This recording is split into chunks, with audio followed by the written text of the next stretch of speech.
Hi, I'm Malaika Finkelstein. And I'm Tehmina. At Thursday night's Board of Trustees meeting, administration presented a document they called a tentative budget for this coming year. And the board approved this thing. Now, this document is terrible. There is no sugarcoating that. The purpose of this video is to help faculty understand the document, what it is, and also what it isn't. This document provides $0 for part-time faculty. When asked about that at the board meeting, Vice Chancellor al-Amin said it would be adjusted later when we decided what to cut. I want to say that again because it's hard to believe these words are actually coming out of my mouth. Administration presented a tentative budget that provided $0 for part-time faculty, and the board passed it. Back in May, the district signed an agreement to provide 520 instructional FTE in fall and spring with no cuts in student services.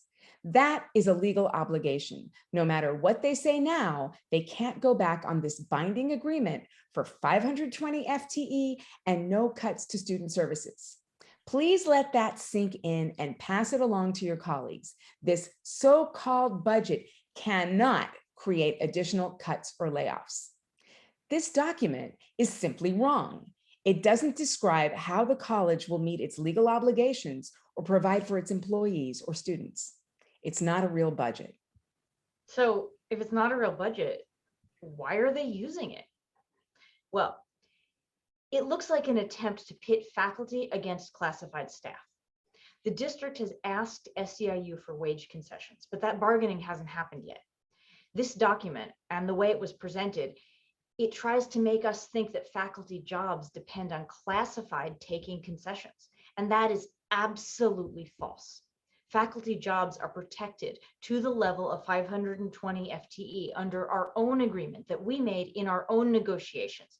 Classified negotiations will determine what happens in classified work. The leadership of our two unions, AFT and SEIU, we've been talking about this, and together we reject administration's attempt to drive a wedge between us.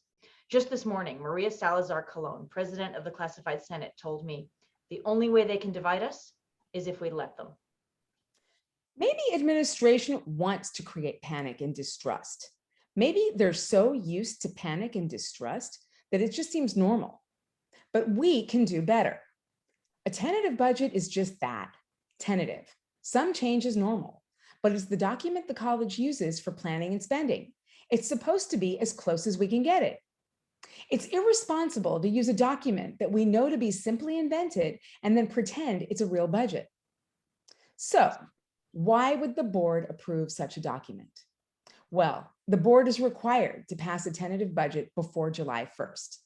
This thing was brought to them at the last minute with no approval or consideration by Participatory Governance Council or college community members.